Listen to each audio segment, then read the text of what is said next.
L'argent gouverne le monde. Personne n'en possède davantage que l'investisseur financier BlackRock. La société dispose de plus de 6 000 milliards de dollars d'actifs. Ils proviennent majoritairement de gros investisseurs, mais aussi de millions de petits épargnants. Lorsqu'on brasse autant d'argent, on peut influencer des entreprises, des politiciens et même des États. Avec quelles conséquences pour nous tous? Pourquoi en sait-on aussi peu sur le plus grand des géants de la finance mondiale? Personne ne voulait me parler autrement que sous couvert d'anonymat.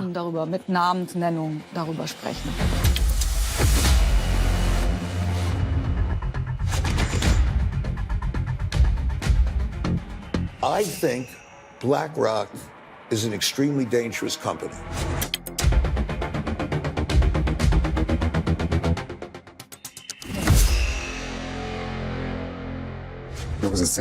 On disait qu'on nageait avec les requins.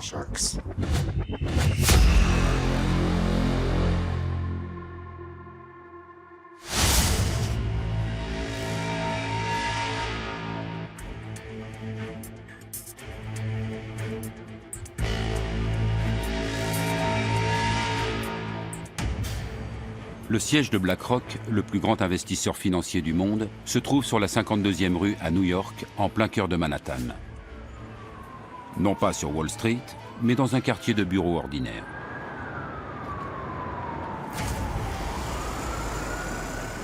L'édifice est ouvert au public. Le rez-de-chaussée abrite une boutique de design ainsi qu'un café. Un pianiste est là pour créer une ambiance raffinée. Une cascade artificielle et de la verdure forment une oasis de bien-être.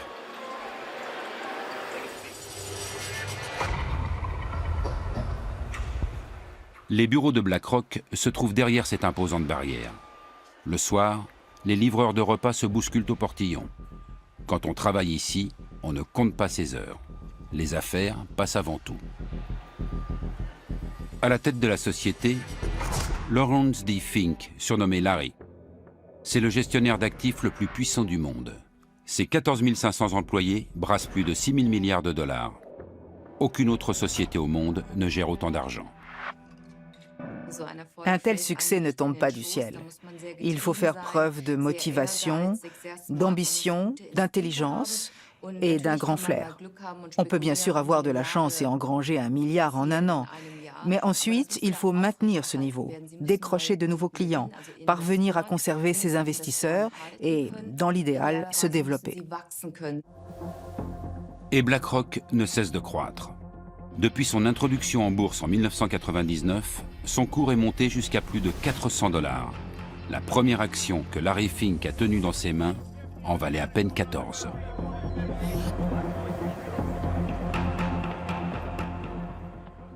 La journaliste boursière Heike Burter a suivi l'ascension de BlackRock depuis le début et a écrit un livre sur le sujet. À ce jour, c'est le seul ouvrage à se pencher sur les opérations financières de la multinationale.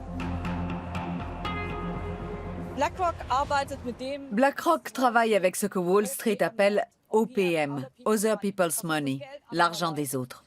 C'est celui que les financiers préfèrent utiliser. BlackRock a même érigé cela en système. Il travaille avec l'argent de fonds de pension, d'assurance et de petits épargnants. Toute personne désireuse d'investir son argent peut s'adresser à BlackRock, qui va l'investir pour elle. Parmi les clients de BlackRock, on trouve de gros investisseurs, comme le fonds souverain norvégien ou le fonds de pension californien CalPERS. Les sommes placées se comptent souvent en milliards. À partir d'une dizaine de millions, BlackRock fournit un conseil personnalisé.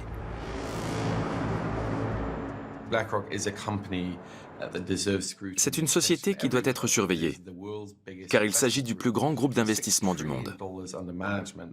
Avec 6 000 milliards de dollars d'actifs, elle est plus grosse que la plupart des banques, du moins en termes d'argent brassé.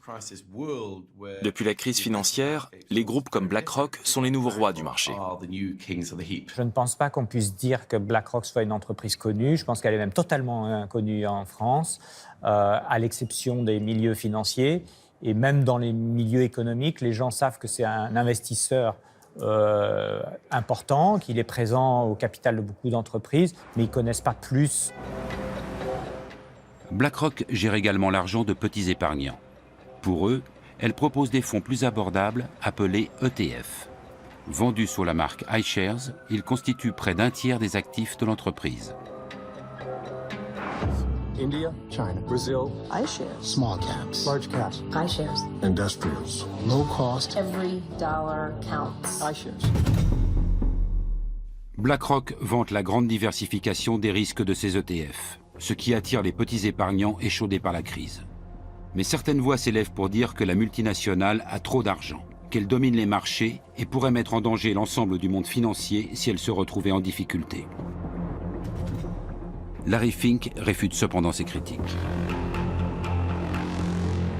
The reality is, the capital markets are the capital markets. I don't control the capital markets. The whole world controls the capital markets, all the participants. L'influence de Larry Fink sur les marchés est-elle réellement aussi faible qu'il le prétend? Il est permis d'en douter. Au cours de la décennie qui a suivi la crise financière de 2009, BlackRock est devenu le plus gros investisseur du monde, en grande partie grâce aux ETF.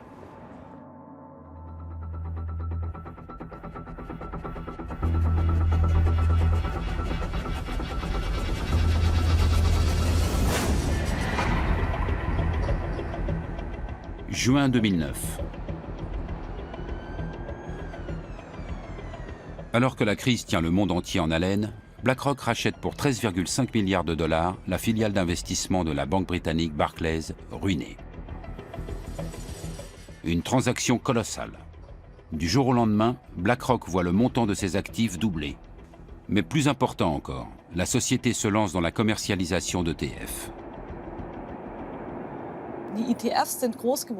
Les ETF ont pris de l'ampleur après la crise. On a alors vu se développer la plus longue bulle financière de l'histoire, qui ne cesse de grossir depuis maintenant une dizaine d'années. Et au cours de cette période, les ETF ont littéralement explosé. Et leur croissance se poursuit. Pas une fois ils n'ont été ébranlés. Depuis 2009, des centaines d'ETF inondent les marchés boursiers. BlackRock permet à n'importe qui d'investir même de petites sommes. Bien que la marque iShares évoque un produit Apple, elle appartient à BlackRock. La société gagne de l'argent en facturant la gestion de ses fonds.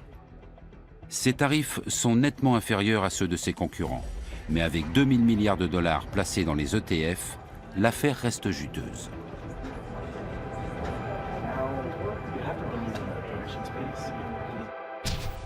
Le sigle ETF signifie Exchange Traded Funds, c'est-à-dire fonds négociés en bourse. Le principe est simple. On achète non plus des actions individuelles, mais la valeur d'un indice boursier. Prenons un exemple. Si quelqu'un achète un ETF qui réplique les performances du CAC 40, il investit en fait dans les 40 entreprises qui y sont répertoriées. Désormais, la valeur de l'ETF suivra toujours celle de l'indice. Si le CAC 40 grimpe de manière globale, l'ETF augmente aussi. S'il chute, l'ETF baisse également. Ainsi, plus personne ne décide des actions qu'il faudrait acheter. L'ETF suit automatiquement la valeur de la sélection d'investissement qui compose l'ensemble de l'indice. On fait un placement sur tout un marché ou sur un segment de marché. Tous les constructeurs automobiles, toutes les actions européennes ou ce que vous voulez. C'est un peu comme chez un marchand de glace. Il y a des ETF à tous les parfums. Depuis la crise financière, les clients n'ont plus confiance dans leurs banques. Nombre d'entre eux cherchent une solution transparente et rentable pour leur placement, d'autant que les comptes d'épargne ne rapportent pratiquement plus rien. Aux États-Unis, les ETF sont particulièrement à la mode. Actuellement, 2800 milliards de dollars sont placés dans les fonds négociés en bourse.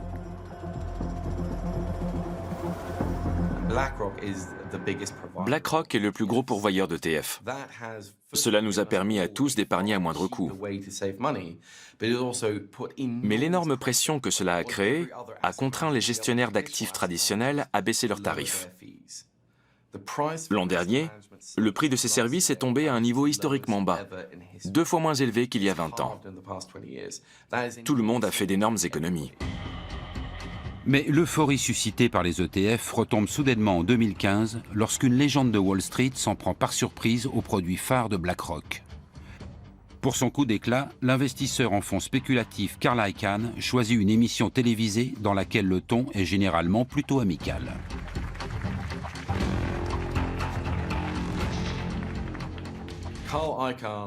Carl Icahn est l'archétype, comment le dire poliment? C'est l'archétype du type qui est tellement riche qu'il se fout tout simplement de tout. Il peut dire ce qu'il veut. Et il lui arrive parfois d'être impertinent. Je pense qu'il a simplement voulu piquer au vif Larry Fink, qui n'était pas vraiment habitué à ce qu'on lui rentre ainsi dans le lard. I think BlackRock is an extremely dangerous company. Okay, and I mean this. C'est un vieux loup de mer de Wall Street. On l'a souvent dit fini, mais il a toujours rebondi. On peut ne pas l'apprécier, mais c'est assurément quelqu'un qu'il ne faut pas trop sous-estimer. You get this party mobile, and everybody in the party in this mobile, and they're all on this party, they're all having a drink. And in the drink, they're all having this drink and having fun.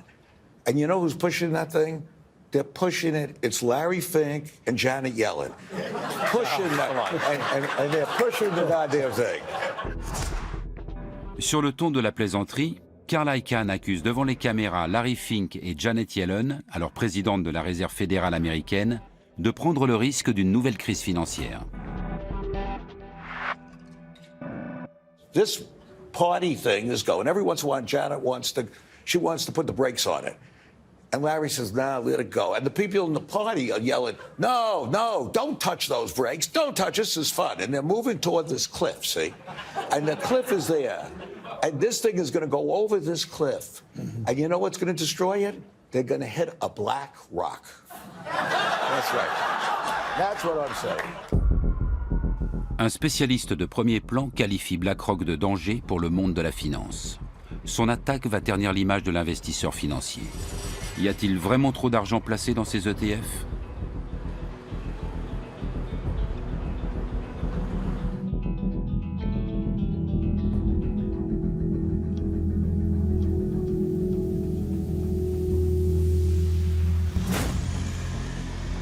Depuis la crise financière, l'Europe est unanime sur un point. Plus jamais l'argent du contribuable ne doit servir à sauver les banques. Depuis 2014, c'est la BCE, la Banque centrale européenne, qui est chargée de les réguler et de les contrôler.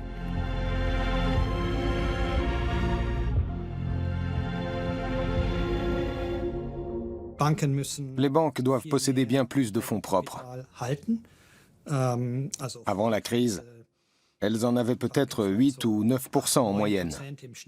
Aujourd'hui, dans la zone euro, elles en ont généralement entre 13 et 14%. C'est une moyenne. Les chiffres peuvent varier. Le siège allemand de BlackRock se situe non loin de la BCE. Gestionnaire d'actifs à l'échelle mondiale, la multinationale brasse aujourd'hui bien plus d'argent que la plupart des banques. Mais elle est nettement moins contrôlée. Puisque ce n'est pas un établissement bancaire et qu'elle n'accorde pas de crédit, elle n'est pas considérée comme étant d'importance systémique. On dit qu'un établissement présente une importance systémique dès lors qu'il est susceptible, en cas de difficulté, de provoquer dans le système financier un choc qui pourrait avoir un effet négatif sur l'économie réelle. Voilà comment je définirais l'importance systémique. BlackRock pourrait-elle être classée dans cette catégorie? Selon une étude du Conseil de stabilité financière, un organisme de surveillance créé par le G20 à la suite de la crise, les activités de BlackRock ont pris des proportions considérables. Si pour une raison quelconque ses clients venaient à vendre en bloc leurs ETF, tous les marchés boursiers pourraient être menacés. Et dans leur sillage, des milliers d'entreprises dont les actions plongeraient.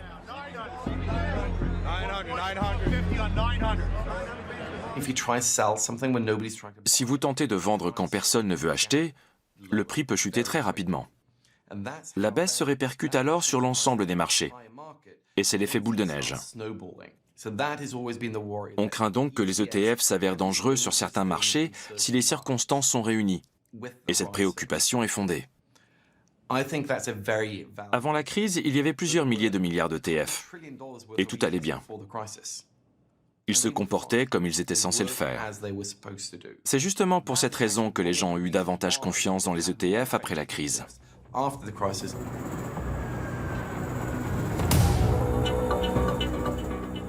Même si les ETF ont bien résisté à l'époque, certains signaux indiquent qu'il pourrait un jour en aller autrement.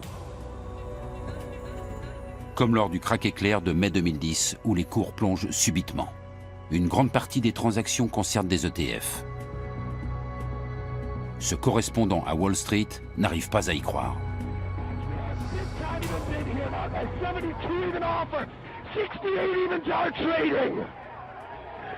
Guys, 70 even bid here now once again. 70 evens trade.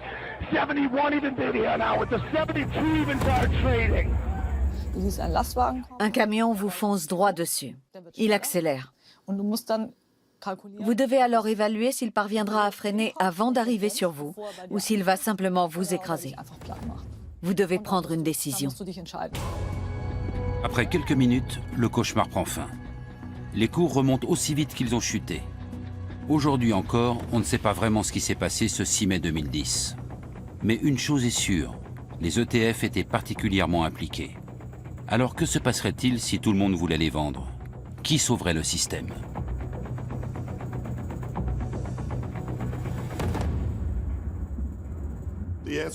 J'en sais rien. En l'absence d'un régulateur, cela pourrait devenir problématique, car personne ne serait là pour les tirer d'affaire. S'ils étaient adossés à une banque, elle interviendrait sans doute. Mais un établissement non bancaire, lui, n'en aurait pas les moyens. Une simple société de gestion ne dispose pas de suffisamment de fonds propres.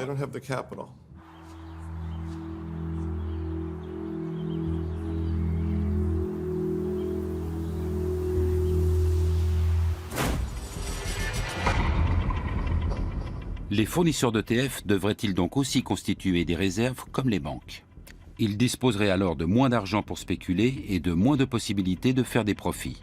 Un scénario cauchemardesque pour les gros gestionnaires d'actifs comme BlackRock. Pour ne rien arranger, une étude internationale réalisée par des universitaires et publiée juste après enflamme la discussion sur l'importance systémique de BlackRock. L'un des auteurs enseigne à l'université McGill de Montréal. Je ne sais pas si notre étude prouve son importance systémique. En tout cas, elle indique que nous devons repenser le problème de la stabilité des marchés financiers. Il ne faut plus seulement réguler les banques, que l'on sait réglementer car on connaît très bien les risques qu'elles peuvent présenter, mais aussi les autres instituts financiers. L'étude s'intitule sobrement « Qui a peur de BlackRock ?» Les résultats n'ont a priori rien d'extraordinaire. Dès que BlackRock investit sur les marchés avec ses ETF, on constate un net retrait des autres investisseurs. Visiblement, la simple présence de la multinationale inquiète les autres gestionnaires financiers. L'explication est explosive. Ils craignent à l'évidence que BlackRock et les autres géants du secteur soient subitement obligés de retirer leurs gigantesques investissements.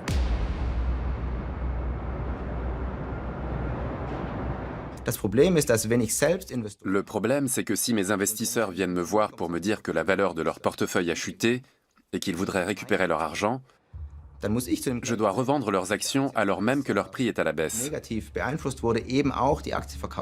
C'est-à-dire au moment le plus défavorable. Tout le monde à la bourse craint une telle situation. Le sauve-qui-peut général tant redouté ne se ferait pas attendre. Un tel mouvement de panique pourrait alors s'avérer d'importance systémique. Les cours plongeraient, les investisseurs perdraient des milliards et les sociétés cotées subiraient d'énormes pertes. Le système imploserait. Les géants comme BlackRock emporteraient tout dans leur chute. Et qui sera là pour récupérer les ETF? Qui les achètera s'ils sont en train de plonger? Qui? Quand il n'y a plus personne, le marché plonge. On peut toujours dire que ça n'arrivera jamais. C'est en tout cas ce qu'affirme BlackRock.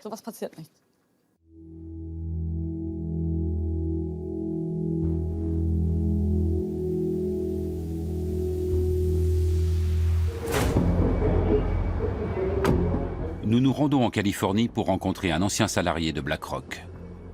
Nous devons lui garantir un anonymat total. Il a trop peur que cette interview ne compromette son avenir professionnel. Notre informateur a vendu de nombreux ETF. La pression exercée par BlackRock pour conquérir ce marché était énorme. Il cherche peut-être à créer un duopole. Une telle chose serait très mauvaise.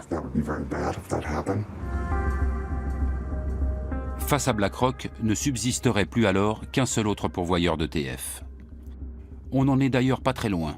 Avec Vanguard, le numéro 2 du marché, BlackRock se partage déjà les 2/3 du marché américain. En Europe, les iShares représentent près de 50% des ETF. Des millions d'Américains veulent sécuriser leur épargne retraite grâce à des ETF. Ils placent une partie de leurs revenus chez BlackRock qui leur versera plus tard une pension.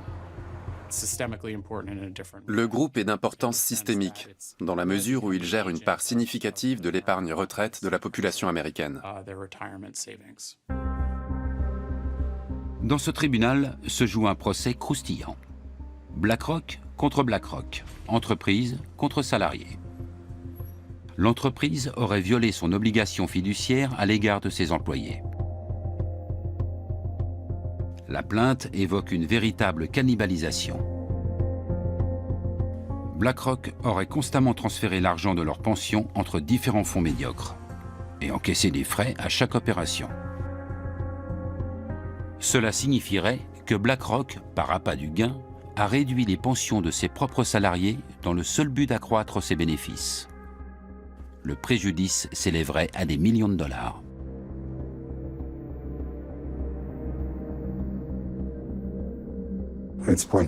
Il est probable que BlackRock fera traîner la procédure encore des années et que je ne touche finalement pas un centime. J'estime que BlackRock a manqué à son obligation fiduciaire. Si elle avait pris ses responsabilités au sérieux, elle aurait dû être plus transparente sur son barème tarifaire.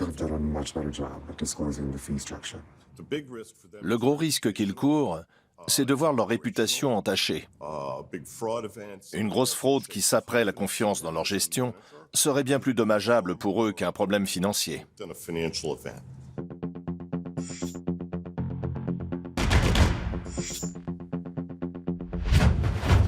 Plus que son argent, BlackRock doit défendre sa réputation. Car si elle perd la confiance de ses clients, ses affaires sont menacées. Le groupe est aujourd'hui le plus gros investisseur sur les marchés mondiaux. Il est donc en mesure de les influencer. Mais quel est le secret d'un tel succès ?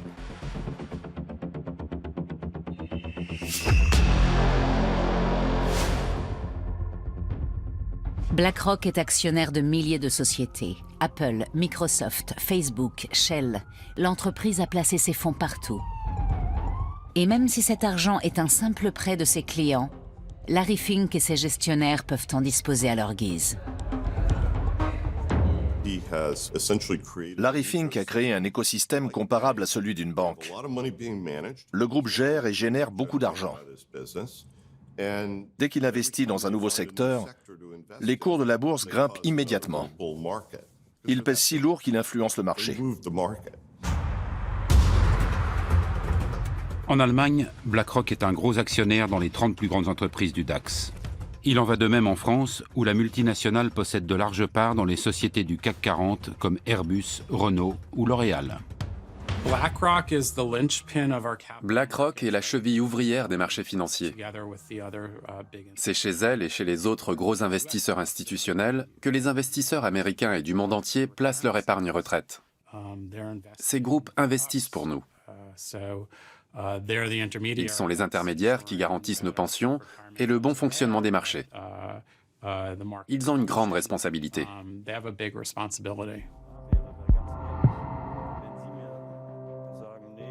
Une responsabilité à l'échelle mondiale.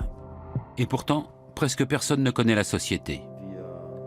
Durant des semaines, nous tentons d'entrer en contact direct avec elle. Après de nombreux appels et mails, notre demande d'interview est définitivement refusée.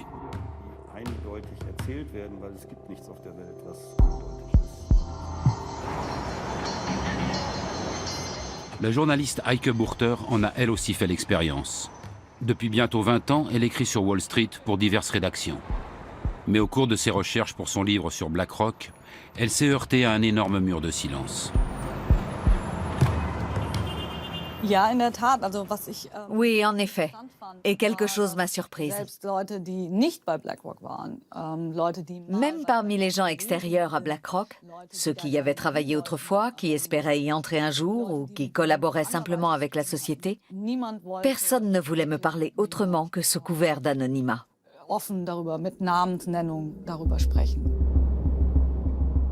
Jusqu'à présent, aucun employé de BlackRock n'a encore osé s'exprimer ouvertement.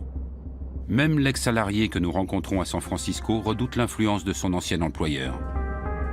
Il évoque la pression quotidienne subie chez BlackRock. Pour être franc, on se plaignait beaucoup. C'était un environnement très stressant.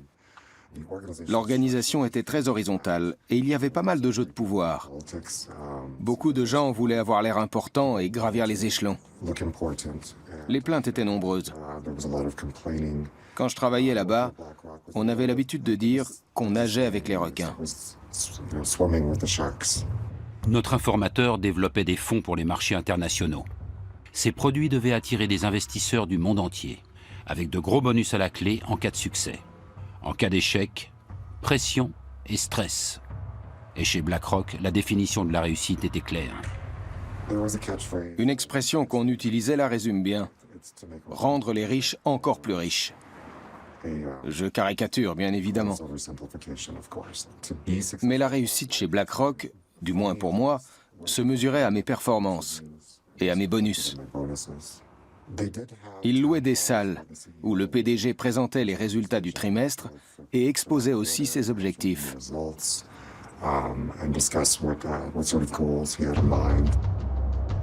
Ce qui se passe à l'intérieur de la société ne fuite presque jamais. Suivant l'adage, discrétion est mère de confiance. Mais qu'est-ce que BlackRock a de plus que les autres ?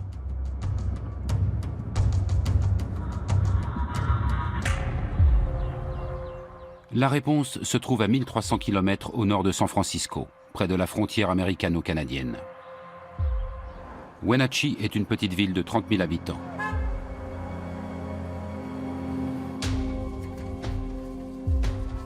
Le climat y est propice à la culture des fruits. Wenatchee s'est autoproclamée capitale mondiale de la pomme. Mais sa principale source de revenus provient d'ailleurs. Microsoft, Yahoo et d'autres y sont implantés car le barrage de Rocky Ridge leur fournit de l'électricité relativement bon marché. Exception faite des vergers, c'est assez désert. Et au milieu de ces pommeraies se trouve aussi BlackRock. Dans ce qui ressemble à des entrepôts, se cachent les serveurs informatiques du plus grand investisseur financier du monde. Jour après jour, ils explorent le monde numérique à la recherche de tout ce qui pourrait être utile pour l'industrie financière.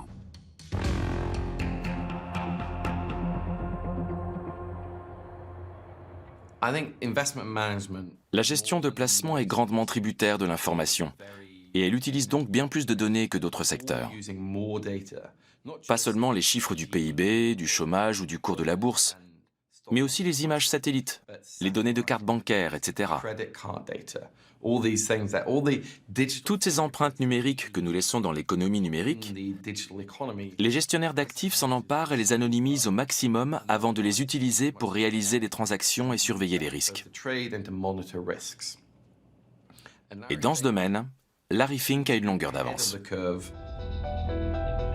Le moindre mouvement boursier, la déclaration la plus anecdotique d'un ministre, tout est enregistré par les ordinateurs de BlackRock. La popularité des actions sur les réseaux sociaux sert également à évaluer la valeur des placements. Et tout cela sans intervention humaine.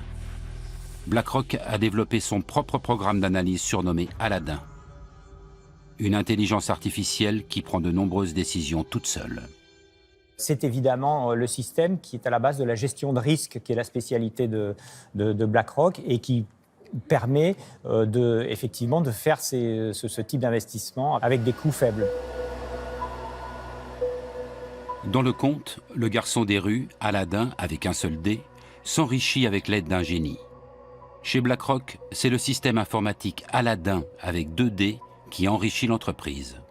Le programme réalise chaque semaine 200 millions de calculs afin de conseiller ou déconseiller certains placements.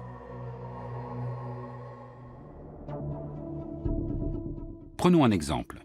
BlackRock veut savoir si cela vaut la peine d'accorder des prêts immobiliers dans une région donnée.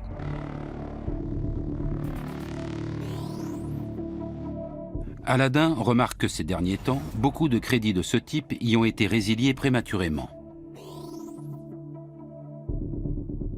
Dans la masse des données, il découvre une constante. La région compte une proportion importante de cadres d'une grande société informatique.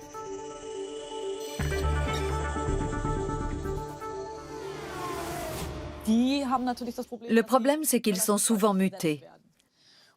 Alors BlackRock dit, sachant cela, nous n'allons pas investir dans des hypothèques ici, parce que si les gens déménagent souvent, elles nous reviendront quasiment à chaque fois. Aladdin dissuade donc les clients de BlackRock d'accorder hâtivement des prêts immobiliers dans ce genre de région.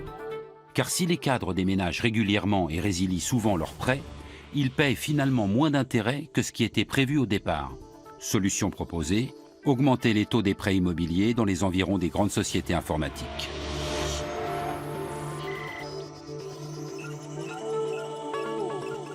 Mais Aladdin rapporte encore plus d'argent à BlackRock dans bien d'autres secteurs. Quelles sont les entreprises à suivre? Lesquelles sont surévaluées ou présentent des risques? Quels sont les projets des politiques? Où émergera la prochaine crise?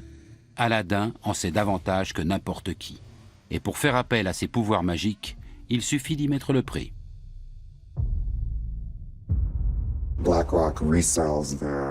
BlackRock conditionne les informations qu'elle collecte en fonction des besoins et les revend à de très grosses entreprises qui pourront ainsi gérer leurs propres actifs.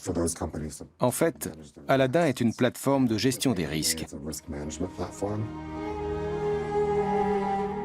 Aladdin est la clé de tout.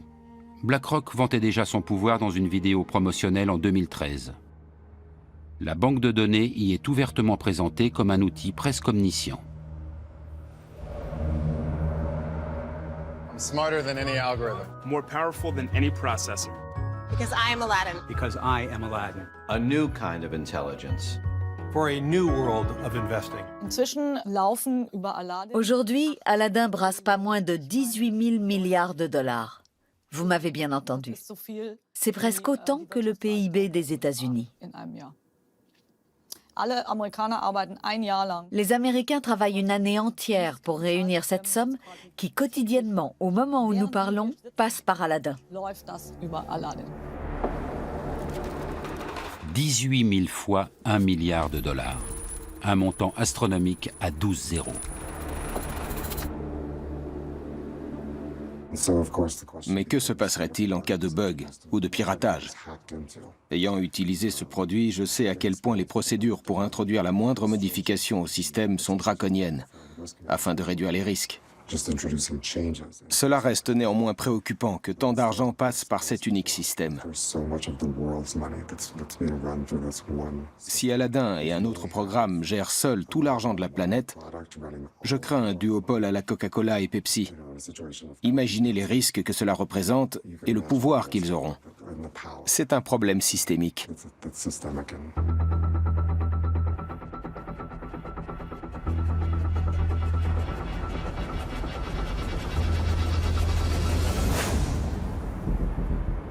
À la fin des années 1970, il n'y a pas de meilleur endroit que Wall Street pour gagner de l'argent rapidement.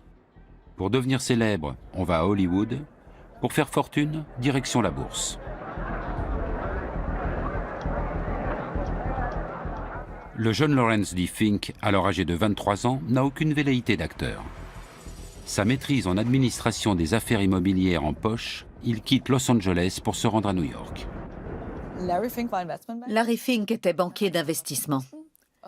Il a commencé chez First Boston. C'était un enfant prodige, un véritable crack. Les traders d'alors travaillent dans d'immenses salles de marché et réalisent des gains incroyables. L'actuel PDG de BlackRock aurait joué pas moins d'1 milliard de dollars en bourse avec son service. Mais soudainement, le conte de fées prend fin. J'ai étudié de nombreux grands chefs d'entreprise et ils sont presque tous milliardaires. J'ai constaté que souvent, au début de leur carrière, ou parfois au milieu, ils ont connu un gros échec personnel qui leur a fait perdre énormément d'argent, voire leur emploi. La malédiction de Wall Street frappe Larry Fink au milieu des années 1980. À la suite d'une baisse des taux d'intérêt, des propriétaires échangent leurs anciens prêts onéreux contre de nouveaux prêts à des taux plus avantageux. Larry Fink ne l'a pas vu venir et se retrouve soudain avec sur les bras une montagne d'actions dont plus personne ne veut. Il a perdu 100 millions de dollars et est devenu persona non grata dans sa banque. D'autres sont passés par là. Quand vous prenez un tel bouillon, on vous évite dans l'ascenseur comme si vous étiez pestiféré. Plus personne ne veut être vu avec vous.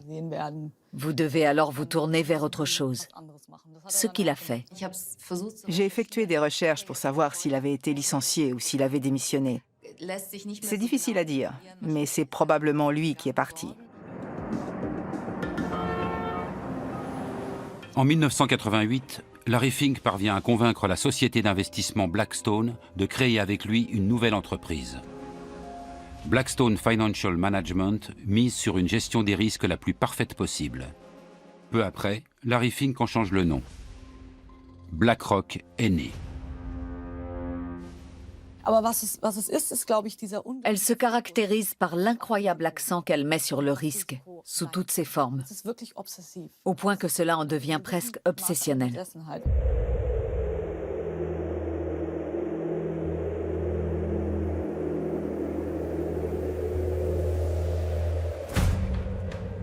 Davos, sismographe des risques et des opportunités de l'économie mondiale.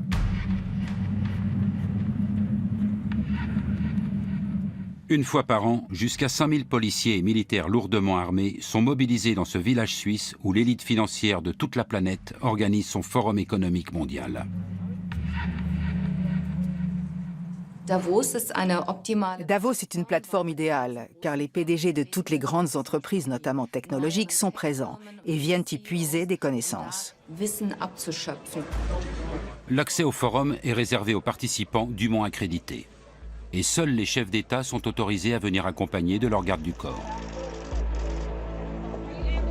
Davos offre aux grands de ce monde des possibilités illimitées d'étendre leur réseau. Dans le milieu de la finance, on dit que passer 3 jours à Davos, c'est s'épargner 3 mois de voyage. Ce sont des gens à part. Ils se connaissent tous. C'est un cercle très restreint. Ils se retrouvent dans des clubs ou à Davos.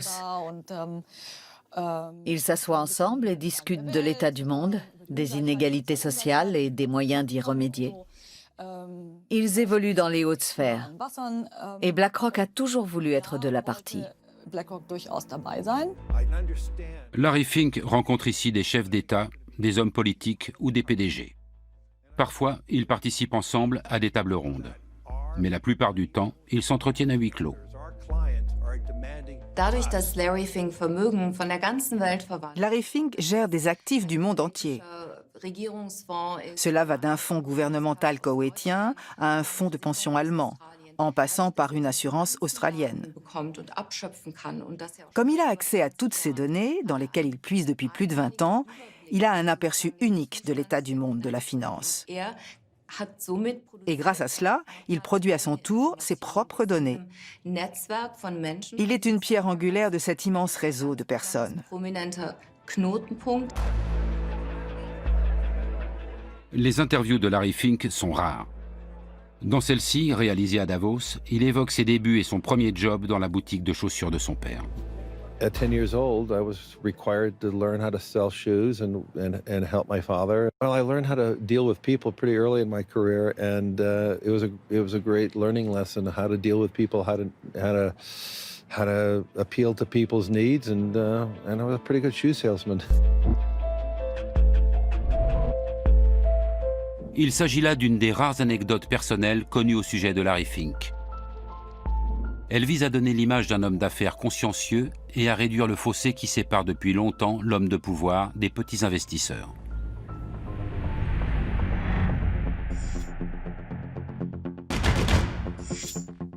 Malgré un incident de carrière, le PDG de BlackRock est aujourd'hui l'un des hommes les plus influents du monde de la finance. Il doit avant tout son ascension au logiciel d'analyse des risques Aladdin, qui offre à BlackRock un avantage considérable en termes de connaissances. On ignore ce qui est réellement stocké dans cette base de données. Quoi qu'il en soit, Aladdin prend de lourdes décisions en matière d'investissement à l'échelle mondiale. L'utilisation de ce programme pose la question de l'influence qu'il confère à BlackRock sur notre société.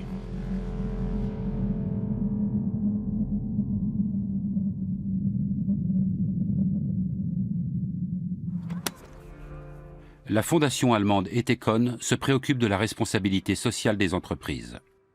Ces dernières années, ses militants se sont intéressés à plusieurs reprises à BlackRock. Ils ont notamment passé au crible les déclarations publiques de Larry Fink. Our asset owners, our clients are demanding us to focus on things like ESG, to focus on societal needs. They are now looking for examples in which they can invest. And so I do believe the power of the community. I do believe the power of society is forcing the companies to navigate.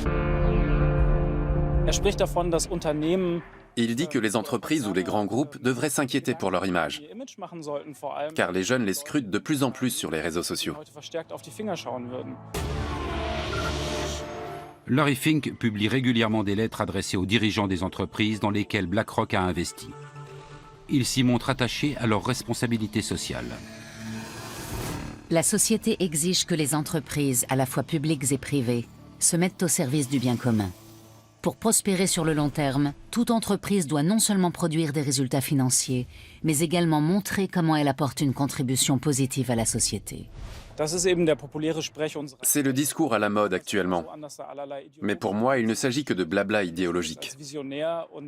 Il se présente comme un visionnaire et un philanthrope, alors qu'il sait pertinemment ce que font ces entreprises, notamment Rheinmetall.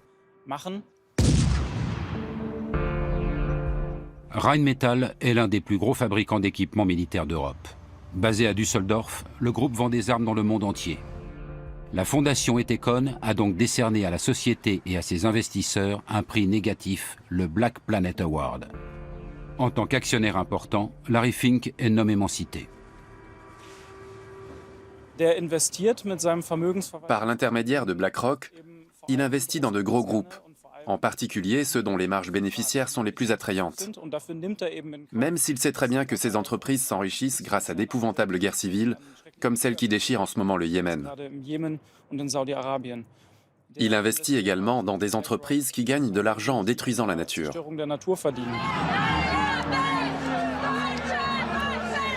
BlackRock s'enrichirait-elle grâce à l'industrie de la guerre? De fait, l'action Rheinmetall a pris énormément de valeur. Depuis 2016, son cours a grimpé d'environ 70%. BlackRock investit aussi dans d'autres groupes d'armement. Est-ce en adéquation avec les lettres de Larry Fink dans lesquelles il appelle à plus de justice et de responsabilité vis-à-vis de l'environnement?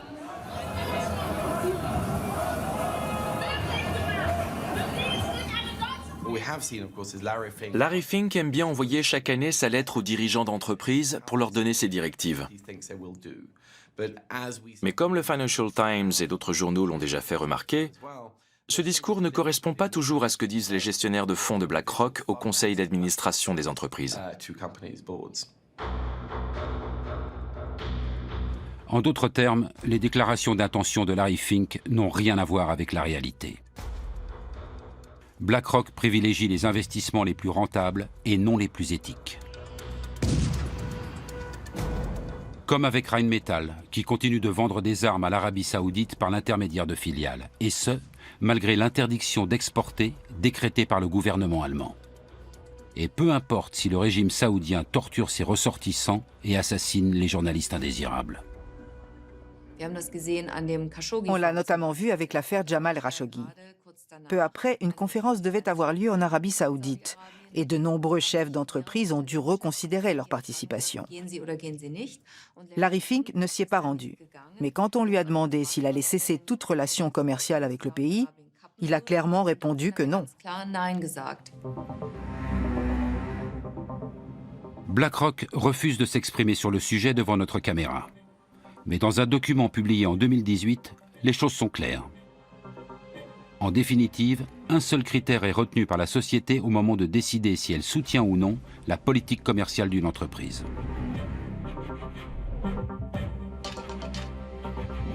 Nous voterons contre la direction si l'entreprise ne réagit pas ou ne semble pas agir dans l'intérêt à long terme des actionnaires. BlackRock reconnaît donc indirectement faire pression sur les entreprises lorsque les affaires ne vont pas comme prévu. Dans ce même document, la société indique également qu'elle souhaite promouvoir des critères ESG, c'est-à-dire environnementaux, sociaux et de gouvernance. Mais elle ajoute: les critères ESG sont souvent mal compris et on croit qu'ils impliquent de tenir compte des valeurs sociales et politiques dans le processus d'investissement. Il n'en est rien.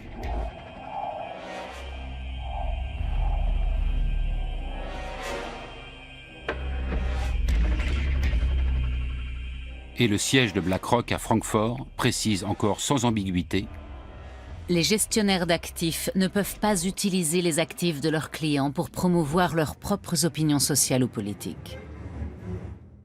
BlackRock n'intervient pas dans les décisions d'ordre moral, mais s'ingère dans les autres aspects de la vie de l'entreprise. Son influence va-t-elle au-delà des votes lors des assemblées générales annuelles? Disons que BlackRock investit au capital d'une entreprise pour le compte d'un fonds privé et qu'elle détient dès le départ 5, 10 ou 15% des parts, ainsi qu'un siège au conseil d'administration. Dans ce cas, en effet, elle s'impliquera plus activement, car c'est dans son intérêt de favoriser et de développer une nouvelle entreprise. Parfois, ça peut rapporter gros. Même les plus importants PDG des grands pays industrialisés ont pu le constater. Un article du magazine d'affaires allemand Wirtschaftswoche a enquêté sur l'influence de BlackRock sur ses dirigeants. Johannes Tyson, patron de l'entreprise allemande E.ON, résume ainsi: le département gouvernance d'entreprise de BlackRock rencontre ces entreprises, mais ces sociétés elles aussi cherchent à les rencontrer. C'est une réalité. Ils ont de l'influence, mais ils n'ont besoin de rien forcer. Simplement, ils décident. Le PDG d'une grande entreprise cotée en bourse se doit d'avoir une vue d'ensemble complète de ses actionnaires. Il a intérêt à ce qu'il s'agisse en majorité de gros fonds d'investissement plutôt que d'une multitude de petits actionnaires ou de fonds spéculatifs. Mieux vaut avoir de gros joueurs qui possèdent 5 ou 7% de vos parts avec leurs clients parce que ça vous apporte de la stabilité.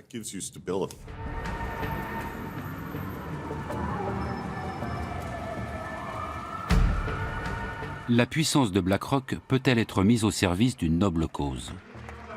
En décembre 2017, Emmanuel Macron invite à Paris des hommes politiques, des entrepreneurs et des responsables du secteur financier pour la première édition du One Planet Summit. Une décision importante est prise en clôture. Avec le soutien de la France et de l'Allemagne, BlackRock devra développer un fonds censé investir, par exemple, dans les industries durables en Afrique. L'approche de ce projet a été faite à travers effectivement la rencontre entre Larry Fink et le président Macron. Le souhait à la fois de Larry Fink était de s'engager à la demande de ses clients sur des projets d'investissement verts. Et le président Macron est à l'initiative de cette plateforme d'engagement que rejoignent beaucoup d'acteurs du secteur privé et des acteurs de la finance. Larry Fink demande ensuite au président français de lui ouvrir le marché des pays en développement, officiellement pour sauver le climat. Mais on peut aussi penser que la France et l'Allemagne aident tout simplement BlackRock à conquérir de nouveaux marchés et à gagner des investisseurs supplémentaires. On lui propose de sortir de sa zone de confort. Et comme il ne connaît pas particulièrement les géographies des pays du Sud, notamment Afrique, les deux agences de développement, que ce soit la KfW ou l'AFD, sont pour lui un partenaire essentiel pour maîtriser le risque. Aucun projet n'a encore été concrétisé. Une chose est néanmoins sûre. Le fonds ne devrait pas investir dans les pays très pauvres, mais uniquement dans les marchés en expansion. la volonté de BlackRock de quitter sa zone de confort pour sauver le climat a visiblement ses limites.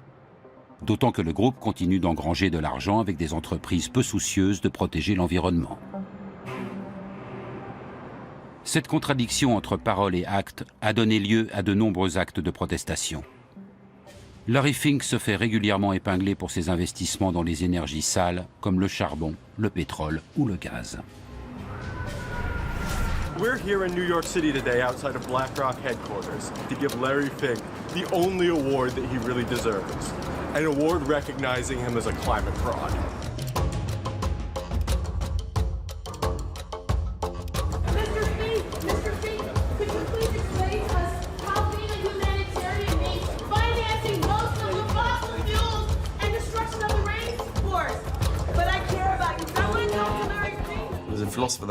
Un philosophe a dit que du bois courbe dont est fait l'homme, rien de droit n'a jamais été taillé. Et BlackRock reste une entreprise, malgré ce que peut en dire Larry Fink.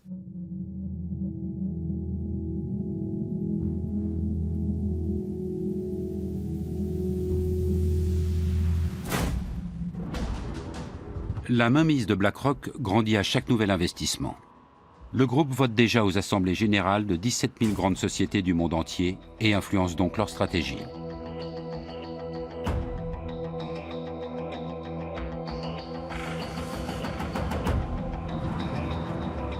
Pour le chercheur Martin Schmaltz, c'est une bonne raison d'étudier scientifiquement l'influence de l'investisseur financier. Étant donné que BlackRock est le principal actionnaire de très nombreuses entreprises, quelles conséquences cela a-t-il pour l'économie mondiale ? J'imaginais que Bill Gates était l'actionnaire majoritaire de Microsoft, de même que Steve Jobs ou Tim Cook chez Apple, ou encore Mark Zuckerberg chez Facebook, comme la presse peut le laisser entendre. Mais il s'avère qu'il n'en est rien. J'ignorais totalement que dans ces sociétés, les plus gros actionnaires sont non pas les fondateurs, mais Vanguard, BlackRock ou d'autres investisseurs de ce type.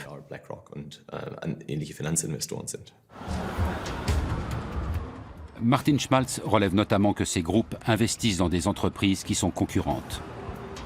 Les experts parlent alors de propriété commune. Par exemple, BlackRock possède des actions à la fois chez Adidas et chez Puma. Avec quelles conséquences sur la concurrence ? La propriété commune, c'est le fait que les gros actionnaires possèdent des parts dans pratiquement toutes les entreprises du monde. On craint que cela réduise la concurrence. Et en effet, les sociétés grossissent, elles diminuent en nombre et elles dominent certains secteurs. Mais on ignore si cela est dû aux investisseurs institutionnels. Afin d'en savoir plus, Martin Schmaltz et ses collègues ont analysé le marché du transport aérien américain. Il s'avère que les prix des billets des grosses compagnies ont parfois augmenté jusqu'à 11% sous l'influence de la propriété commune.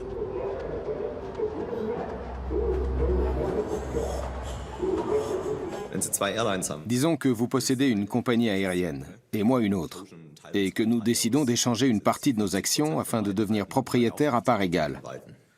Nous avons alors beaucoup de propriétés communes. Les chiffres montrent que lors de telles transactions, généralement moins extrêmes que dans cet exemple, les prix du marché augmentent, en l'occurrence ceux des billets. Et inversement, quand vous revendez une partie de vos actions afin de réduire votre propriété commune, alors les prix baissent à nouveau. Les recherches de Martin Schmaltz montrent l'influence de la propriété commune sur le comportement des dirigeants d'entreprises concurrentes. Quand ils savent que leurs propres investisseurs ont des parts dans d'autres entreprises, ils ont tendance à moins se battre sur le terrain de la concurrence. Ce faisant, ils amorcent une spirale dangereuse. Si le PDG de la première entreprise fait un peu moins d'efforts pour réduire les coûts, et peut ainsi accroître ses profits, et que le PDG de la seconde fait de même, alors les coûts vont augmenter globalement dans le secteur. Ça va ralentir la demande et conduire les entreprises à moins produire. Quand les entreprises produisent moins, les prix des produits sont plus élevés, du simple fait que moins d'offres fait monter les prix. On peut donc se retrouver dans une situation paradoxale où les marges augmentent dans le secteur, alors même que l'effort de réduction des coûts est moindre. Cette étude a fait grand bruit dans le monde entier. Même la célèbre université de Berkeley surveille cette nouvelle menace qui plane sur la concurrence. Celle-ci, si Martin Schmaltz a raison, ne serait plus en péril uniquement en cas d'accord direct sur les prix.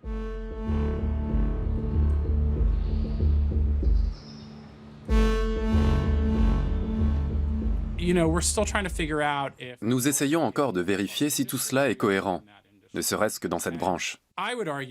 Je dirais pour ma part qu'une seule étude universitaire ne prouve rien. Il faut en mener plusieurs sur un même sujet. Assurément, celle-ci est inquiétante et mérite d'être approfondie, mais elle n'est en rien irréfutable.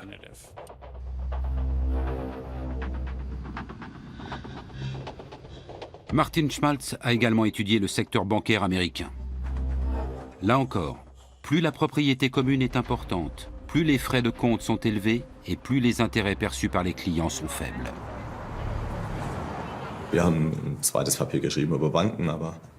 Nous nous sommes penchés sur les banques, mais d'autres se sont intéressés aux prix pratiqués par les grands groupes de semenciers et ont, là aussi, montré les effets de la propriété commune.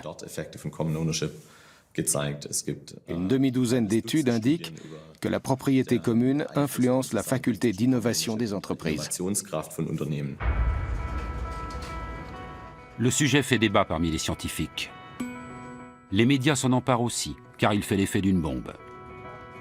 Un monde où les grands groupes financiers limiteraient sévèrement la concurrence serait préjudiciable à l'ensemble des économies nationales.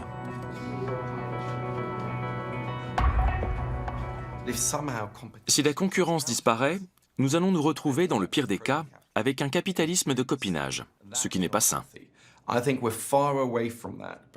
Nous en sommes encore bien loin, mais certaines hypothèses avancées par Martin Schmaltz et d'autres sont fascinantes. Ce qu'elles soulèvent doit nous pousser à la vigilance et à la réflexion, car BlackRock et d'autres grands pourvoyeurs d'ETF continuent de grossir. Si Martin Schmaltz a raison, l'économie de marché pourrait en être bouleversée. Les concurrents ne se battraient plus pour gagner la faveur des clients, mais seulement celle de leurs investisseurs. L'intéressé est souvent invité pour présenter les résultats de l'étude. Ici, devant l'Office fédéral des ententes, l'autorité allemande de la concurrence abonne. Cette question que Martin Schmaltz a soulevée au sujet de la propriété commune a déjà trouvé son application ici. Nous examinons les choses au cas par cas et nous essayons de voir quels effets cela pourrait avoir sur la concurrence.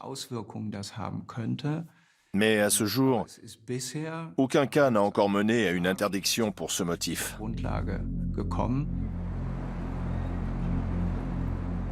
BlackRock et les autres investisseurs financiers ne tiennent pas à ce que le contrôle des achats d'actions soit renforcé. Rien d'étonnant à cela. D'après les spécialistes, les 3 plus gros fonds d'investissement seraient actionnaires majoritaires dans 90% des 500 plus grandes entreprises américaines. La propriété commune est donc la règle et non l'exception.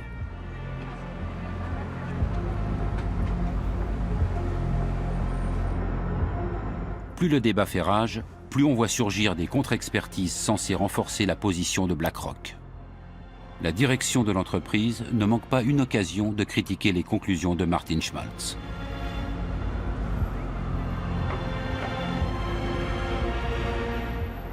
Afin d'examiner les dangers potentiels de la propriété commune pour l'économie, la Commission fédérale du commerce a organisé une audition à New York en novembre 2018. Les allégations de l'économiste allemand menacent les intérêts de BlackRock. La réponse des représentants de la direction de l'investisseur n'en est que plus cinglante. One of the suggested remedies for common ownership is to limit portfolios to one company per sector. In that case, virtually all diversified portfolios would no longer be viable. This engagement plays an important role in the corporate accountability chain, which has value not just for shareholders, but for society as a whole. En clair, BlackRock lutterait pour le bien-être de la société et le professeur d'Oxford aurait commis de nombreuses erreurs. Sa compétence scientifique est explicitement remise en cause. BlackRock nous fait également parvenir d'innombrables contre-expertises. La pression exercée sur Martin Schmaltz est considérable. On a le sentiment que leur pouvoir s'étend jusque dans les milieux universitaires.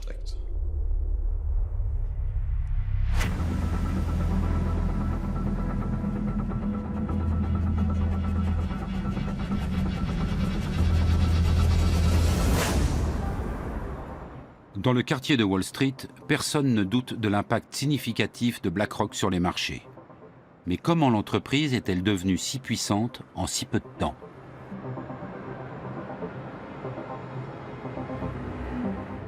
Au moment de la crise, BlackRock ne jouait aucun rôle à Wall Street.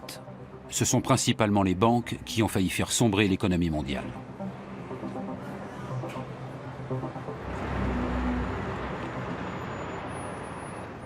En septembre 2008, la banque d'investissement américaine Lehman Brothers fait faillite, ébranlant dans son sillage le système financier mondial.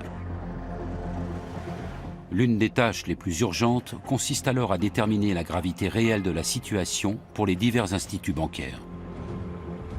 Sur quels titres toxiques ont-ils spéculé? Quelle est l'ampleur des dégâts? Qui peut répondre à ces questions? Et surtout, à qui peut-on encore se fier?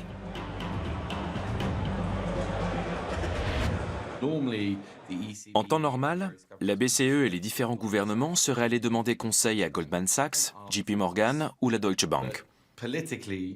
Mais après la crise, c'était politiquement délicat. Alors quand vous cherchez quelqu'un qui connaît vraiment bien les marchés, vous vous tournez vers les investisseurs, les gestionnaires de fonds qui passent leur journée à réfléchir au marché et à leur bon fonctionnement. Il était donc naturel qu'ils deviennent des conseillers de premier plan. Aux États-Unis, le secrétaire au Trésor et la Réserve fédérale s'adressent à Larry Fink et chargent BlackRock d'analyser les comptes d'AIG, le plus grand groupe d'assurance du monde. Larry Fink assure au directeur de la Réserve fédérale de New York, Timothy Geithner, qu'Aladin permettra à son équipe de reconnaître les titres toxiques. Le programme informatique de BlackRock devient la bouée de sauvetage de la Réserve fédérale, totalement démunie. Aucun appel d'offres n'est réalisé. Ces projets ne s'obtiennent pas sans relation. Bien sûr, ils sont annoncés. Mais avec BlackRock, étonnamment, on fait souvent valoir qu'il fallait aller vite, trouver quelqu'un en urgence. Le contrat suivant ne tarde pas à venir. Le président américain Barack Obama et Timothy Geithner doivent sauver Citigroup. Personne ne sait exactement combien de créances douteuses détient la banque. BlackRock entre dans son calculateur toutes les informations et les données concernant le géant bancaire. Résultat, le gouvernement américain alloue à ce dernier des milliards de dollars d'aide publique.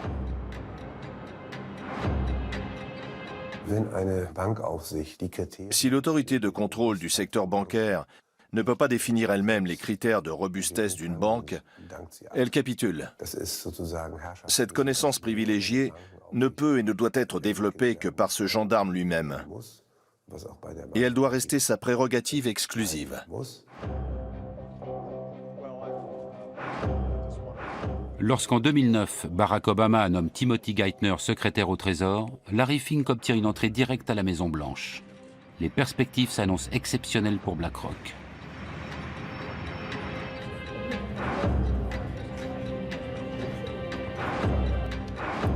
À mesure que ses liens avec la Réserve fédérale et le secrétaire au Trésor se renforcent, de nouveaux domaines d'activité s'ouvrent pour BlackRock, désormais chargé de tester la résistance des banques américaines.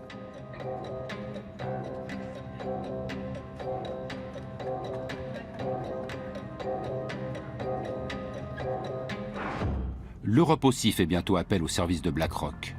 À la suite de la crise financière, l'Union européenne renforce la réglementation sur les banques. En 2014, la BCE est chargée du contrôle bancaire européen.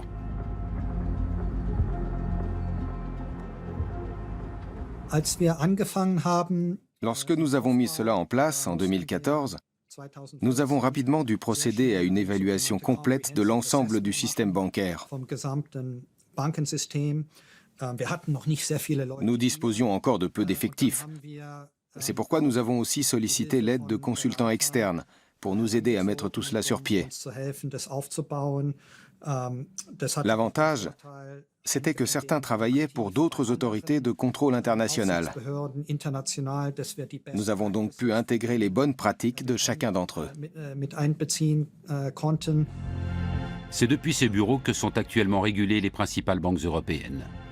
Les employés de la BCE collaborent avec BlackRock et d'autres consultants externes. La plus haute autorité de contrôle public en Europe partage ainsi ses données économiques les plus sensibles avec BlackRock. Larry Fink ne risque-t-il pas de se servir de ces informations pour son propre compte? On s'assure évidemment que les consultants que nous avons choisis mettent en place des Chinese Walls pour dissocier clairement leur activité de conseil pour nous de la gestion qu'ils opèrent pour leurs propres clients. C'est parfaitement normal dans une banque d'investissement. Et s'il s'avérait que quelqu'un mélangeait un peu les genres, il serait renvoyé sur le champ.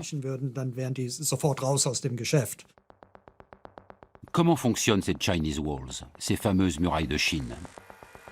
Prenons un exemple. En tant que consultant auprès de la BCE, BlackRock a accès à des renseignements exclusifs sur la valeur d'une banque. En théorie, la multinationale pourrait utiliser ses connaissances à son avantage pour spéculer à Wall Street. Mais cela serait totalement illégal. Par conséquent, les services d'analyse et d'achat doivent être séparés par une barrière infranchissable. Chaque société embauche à cet effet des employés supplémentaires censés protéger ces murailles. Ces gens sont assis à côté des gestionnaires de fonds et leur disent « Vous ne devriez pas faire ceci. Vous ne pouvez pas parler à ces personnes. » Ou encore « Vous devez déclarer cela. » Il y a aussi différents programmes de contrôle informatique. Nous savons que l'être humain excelle dans l'art de contourner ces contrôles. Le souvenir de la crise est néanmoins encore très frais. Pour l'heure, il y a quelques pommes pourries dans le panier, car il y en a toujours. Mais cela ne constitue pas une menace imminente. Les Chinese Walls peuvent-ils réellement prémunir contre tout délit d'initié? Le doute est permis lorsque l'on revient sur la crise de l'euro. En juillet 2015, BlackRock a en effet acheté des obligations d'État grecques au moment même où le monde entier spéculait sur une prochaine chute de leur valeur. Ce que presque personne ne savait à l'époque, c'est que BlackRock venait d'éplucher les comptes des banques grecques à la demande de la BCE. BlackRock a-t-elle utilisé illicitement ces informations? Peu de temps après, la faillite de la Grèce a été évitée et les primes de risque sur les obligations d'État grecques ont chuté, ce qui s'est avéré rentable pour la multinationale. Pour sa défense, BlackRock rappelle qu'elle est une société réglementée. L'équipe de consultants indépendants qu'elle a montée en 2008 est, dit-elle, strictement séparée des services d'investissement, y compris physiquement. En outre, elle est régulièrement soumise à des contrôles techniques et opérationnels. Le Chinese Wall, c'est le grand mythe de la finance, c'est ce qu'on a toujours dit. C'est la raison pour laquelle on a séparé, notamment aux États-Unis, toutes les activités entre le marché, les activités de détail. En général, ça fonctionne un certain temps. Et puis, comme dans toutes les murailles, il y a toujours des trous par lesquels les choses peuvent passer. En Grèce, le groupe américain éveille à nouveau les soupçons. Alors que le pays lourdement endetté est pressé par l'Union européenne de privatiser ses bâtiments publics, BlackRock investit dans l'immobilier avant tout le monde. C'est l'ancien banquier Paskalis Bouroris qui organise la privatisation pour le compte de l'État. Peu de temps après, il obtient un poste de direction dans la succursale grecque de BlackRock. Pour la BCE, les conseils d'une société de fonds financiers sont chers, même avec les Chinese Walls. Mais elle espère reprendre bientôt son indépendance. D'année en année, au fil des tests de résistance, le rôle des consultants s'est amenuisé. Il est fort probable que d'ici 2020, nous ne fassions plus appel à aucun d'entre eux et que nous utilisions notre propre expertise.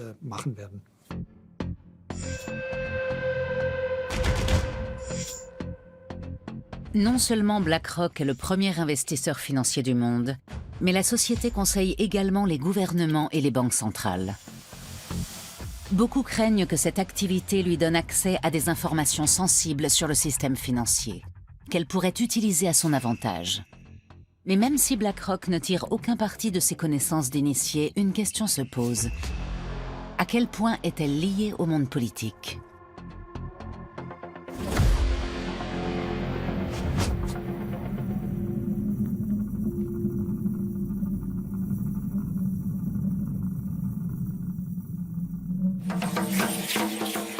Avec 127 millions d'habitants, le pays d'origine des Aztèques est le 10e pays le plus peuplé du monde.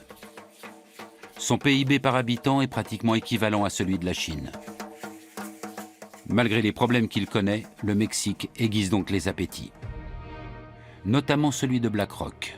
Depuis 2008, le groupe américain investit massivement dans ce pays.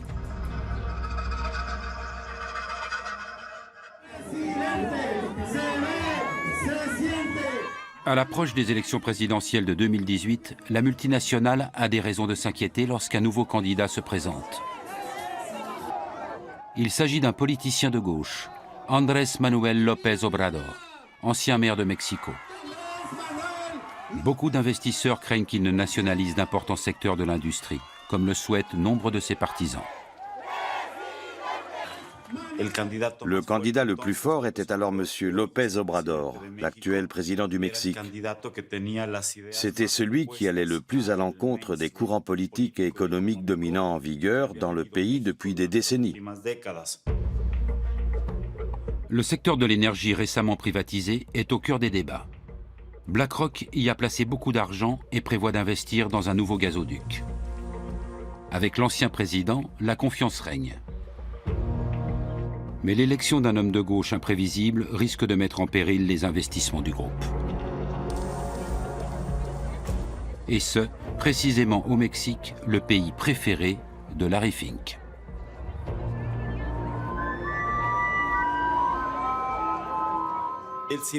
Il a toujours eu une relation privilégiée avec le Mexique. Il a souvent répété qu'il aimait ce pays. Et une chose est sûre, BlackRock a investi plus de 60 milliards de dollars dans divers fonds au Mexique. Le contraste ne pourrait être plus grand.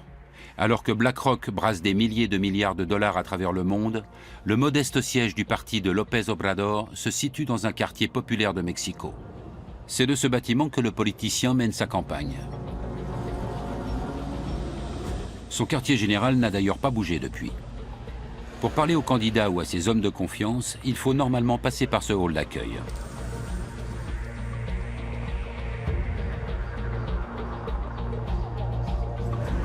Larry Fink en est toutefois dispensé lors de sa venue en mai 2018. Avec d'autres gestionnaires financiers, il a le privilège de rencontrer le politicien de gauche dans un hôtel de luxe.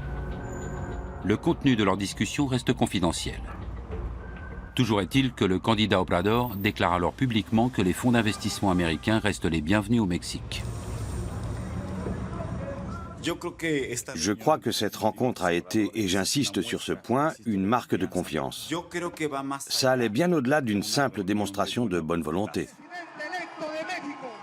Peu de temps après, López Obrador est élu à la tête du pays.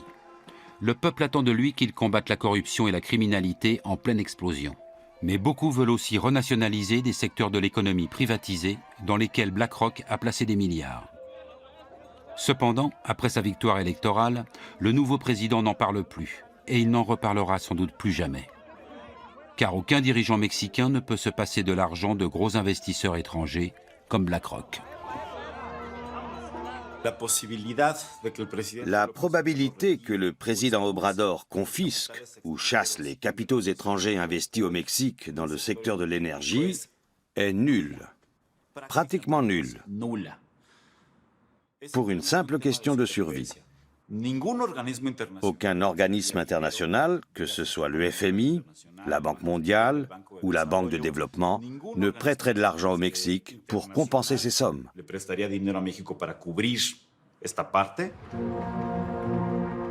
BlackRock s'est fermement établi dans le secteur énergétique mexicain il y a une dizaine d'années. Mais ce n'est que récemment que la journaliste Claudia Ocarranza a regardé de plus près le contrat signé à l'époque. Avec peu de moyens, elle enquête sur les lobbies pour le compte de l'organisation non gouvernementale PODER.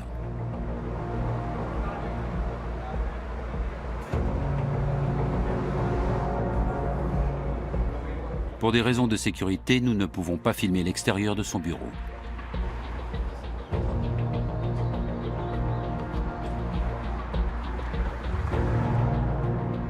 Au cours de ses investigations, la journaliste a découvert un réseau de relations entre les milieux politiques et économiques au sein de l'élite dirigeante du Mexique. Un nom revenait sans cesse, celui de BlackRock. Depuis 2011, des personnalités importantes du pays entretiennent des relations étroites avec le groupe financier. Pour commencer, BlackRock a engagé le fils de Carlos Slim. Le premier entrepreneur du Mexique, à l'époque l'homme le plus riche du monde, était en très bons termes avec la multinationale. Peu après, BlackRock a engagé Gerardo Rodríguez Regordosa. Alors secrétaire d'État aux finances, il s'était prononcé en faveur de la privatisation des entreprises publiques, ce qui allait dans le sens de son futur employeur, BlackRock. En 2015, Larry Fink a rencontré le président de l'époque, Enrique Peña Nieto, au sujet de la compagnie pétrolière publique Pemex. Pues no sabemos exactamente qué fue lo que pasó ahí, pero on ne sait pas exactement ce qui s'y est dit, mais il existe un mémorandum d'entente entre BlackRock et Pemex. Pemex, ¿no? Entonces, no es como tan il n'est donc pas difficile de comprendre à quoi a servi cette réunion. O de entender para qué era esa reunión. Y entonces Pemex, qui était une entreprise publique, est devenue une entreprise semi-publique. Cela signifie que son capital a été ouvert aux investisseurs privés nationaux ou étrangers. Claudia Ocarranza a eu accès au mémorandum. Il prévoit la création d'un bureau d'études commun à BlackRock et Pemex, ayant pour but de soutenir leur collaboration dans des projets énergétiques au Mexique. Le contrat proprement dit, qui contient tous les détails, reste à ce jour confidentiel. Officiellement, car il s'agirait d'un secret commercial et que cela pourrait menacer la relation entre BlackRock et Pemex, ainsi que la concurrence. Aujourd'hui encore, on ignore quel est le pourcentage maximal que BlackRock peut détenir dans une entreprise énergétique, ou quelles sont ses obligations en termes d'investissement. On n'en sait toujours rien. Mais la journaliste est parvenue à découvrir certains détails. BlackRock a accès à de gros projets énergétiques comme le gigantesque gazoduc Los Ramones.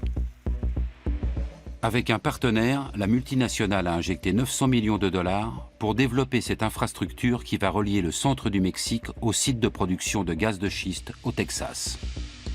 C'est le début d'une série d'investissements considérables dans le secteur énergétique mexicain.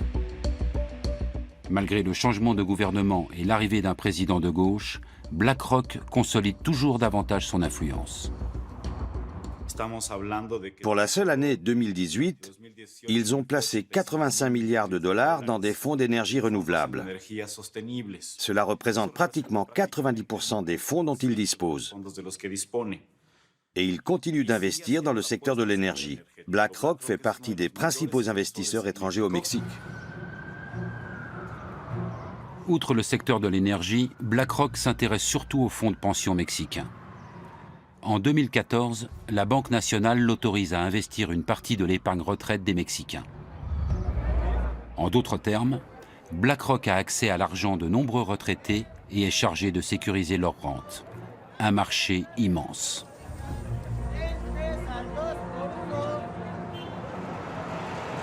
L'autorisation émane de la Commission nationale du système d'épargne pour la retraite, la CONSAR. Et ce, bien qu'un gestionnaire de BlackRock soit alors poursuivi pour délit d'initié. Même si les charges retenues contre lui ont été par la suite abandonnées, Claudia Ocarranza est convaincue que légalement, aucun contrat n'aurait dû être signé avec une entreprise contre laquelle des poursuites étaient engagées. Et ce n'est pas tout. Dans quoi BlackRock investit-elle mon argent? Pourquoi la CONSAR n'oblige-t-elle pas ses gestionnaires de fonds à révéler ces informations? La journaliste ne cesse de découvrir de nouveaux liens. C'est Isaac Portnoy qui aurait signé le contrat lucratif pour BlackRock. Auparavant, il travaillait justement pour la CONSAR, chargée de valider l'accord. Après quelques années chez BlackRock, Portnoy est ensuite allé chez Pemex, la société avec laquelle BlackRock a investi des milliards dans le secteur mexicain de l'énergie. La boucle est bouclée.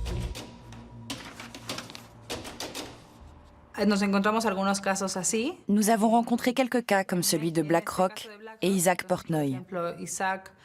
Il est important de préciser que nous n'avons aucune preuve que celui-ci ait fait quoi que ce soit d'illégal.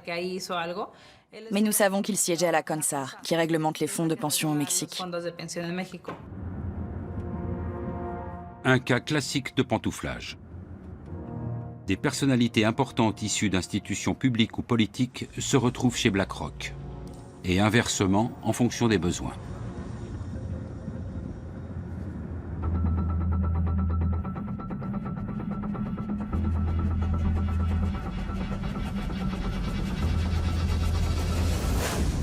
Mein Name ist Friedrich Merz, mit E, anders als in Ihrer Einladung, die Sie bekommen haben. Lorsque la chancelière allemande Angela Merkel annonce en 2018 vouloir quitter la présidence de la CDU, un ancien haut responsable politique pose sa candidature pour lui succéder. Friedrich Merz, ancien président de groupe de la CDU au Bundestag, est entre-temps devenu président du conseil de surveillance chez BlackRock. Si les gens passent de BlackRock à la politique, je trouve ça moins problématique qu'ils se fassent payer ou autre. Ils pensent comme leur ancien employeur ou donneur d'ordre. Ils restent prisonniers de ce mode de pensée. Ils appréhendent le monde avec les yeux d'un employé de BlackRock. Au-delà de la question de la réglementation, c'est dérangeant qu'un dirigeant allemand puisse mettre toutes ses relations politiques à disposition d'une entreprise aussi puissante. Et que de surcroît, il revendique le droit de protéger les activités de gestion d'actifs de BlackRock, prétendument dans l'intérêt des citoyens. Mais personne n'est dupe. De même qu'il n'est pas crédible en connaisseur du monde économique. Il n'a jamais occupé de fonction de management. Dans la course à la présidence de la CDU, Friedrich Merz soutient également une mesure d'aide fiscale aux fonds de pension privés. Mais il omet de préciser que son ancien employeur en tirerait avantage. Wir haben eine viel zu geringe Ausstattung der betrieblichen und der privaten Altersversorgung mit kapitalgedeckten Systemen. Le fait de s'offrir les services de M. Merz, qui a le bras long dans la politique allemande, et dont on espère qu'il pourra protéger nos intérêts, est éloquent. Le problème, ce n'est pas seulement BlackRock, c'est l'ascendant du capital financier international sur la démocratie nationale.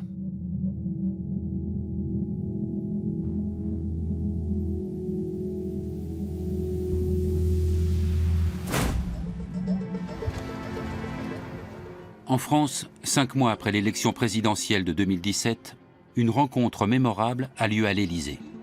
Emmanuel Macron invite des investisseurs, au premier rang desquels figure Larry Fink, le PDG de BlackRock.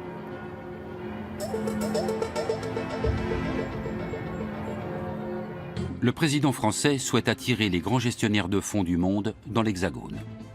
Voilà pourquoi il avait déjà rencontré Larry Fink à plusieurs reprises, peu après sa prise de fonction.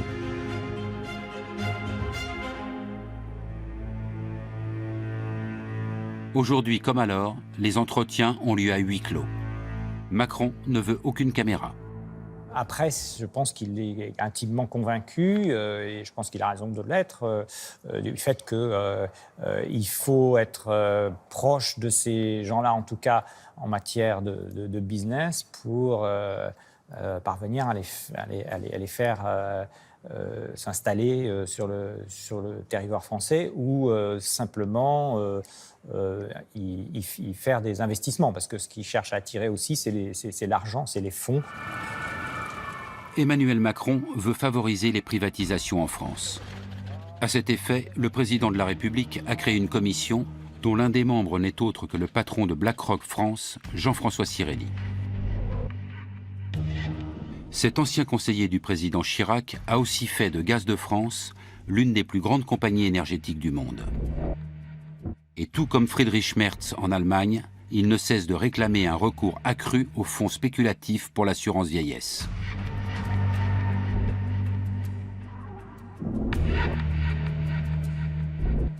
Nous faisons une étude chaque année pour savoir ce que veulent les Français pour leur retraite. En même temps, ils sont conscients que les régimes obligatoires ne suffisent pas pour assurer le niveau de vie qu'ils souhaitent à leur retraite. Et donc, je crois qu'il est très important qu'il y ait un nouveau pilier et qu'il y ait un nouveau pilier pour développer ces produits. Pendant que les lobbyistes financiers comme BlackRock renforcent leurs liens avec Emmanuel Macron, le gouvernement français se heurte au mouvement des Gilets jaunes. Ces derniers s'élèvent contre ces réformes économiques libérales et sont révoltés contre les politiques qui laissent les géants de la finance se partager le monde entre eux.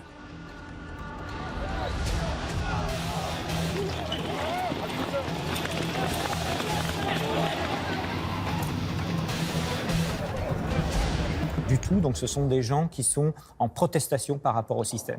Alors, est-ce que cette protestation par rapport au système, elle est due à la financiarisation et à BlackRock et à tous ses amis de la finance? C'est un peu rapide. Ce qui est vrai, c'est que le système de la finance lui-même a été générateur d'un niveau d'inégalité assez important et que la protestation de ces gens-là, elle est aussi contre les inégalités.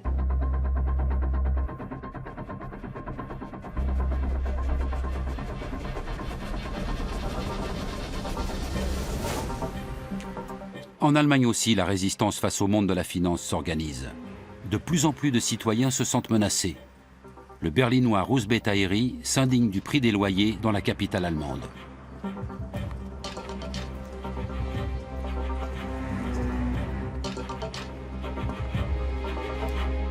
Il est particulièrement révolté par l'influence des investisseurs financiers au sein de l'entreprise immobilière Deutsche Wohnen. Car pour un logement rénové situé dans une zone résidentielle comparable, elle augmente parfois les loyers 2 fois plus que ne le ferait la ville. Beaucoup pensent que l'actionnaire principal, BlackRock, n'y est pas étranger. Difficile de croire qu'une entreprise milliardaire comme BlackRock, ou plus exactement multimilliardaire, délaisse un tel investissement. Ils font ce qu'ils veulent.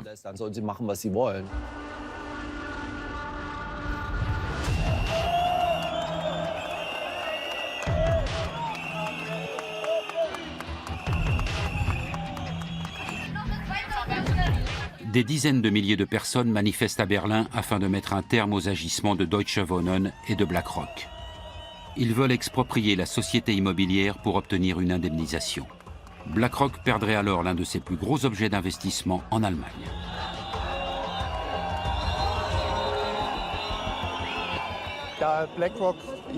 BlackRock possède aussi des actions de Deutsche Wohnen. Mais elle doit détenir près de 10% des parts. Ils préfèrent préserver leurs dividendes plutôt que d'entretenir les logements. Ils sont aussi chez Vonovia et dans toutes les grandes entreprises. BlackRock a tout intérêt à ce que les loyers augmentent. Russ Bettairy a déjà récolté 70 000 signatures en faveur de l'expropriation. La colère contre les spéculateurs et les augmentations éhontées des loyers est si grande que le monde politique est bien obligé de prendre son initiative au sérieux.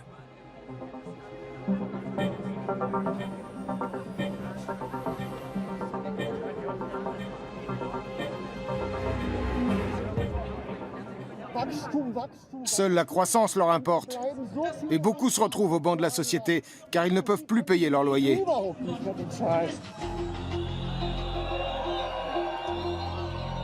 La pression de la rue a déjà fait bouger les choses. Le débat qui a suivi la manifestation a conduit à un gel des loyers durant 5 ans, ce qui a fait chuter le cours de l'action Deutsche Wohnen d'environ 20%.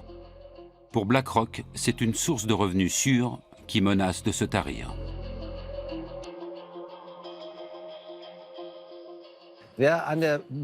Quand on spécule en bourse, qui plus est sur le sort des locataires, on peut aussi perdre. Les petits actionnaires doivent également le savoir.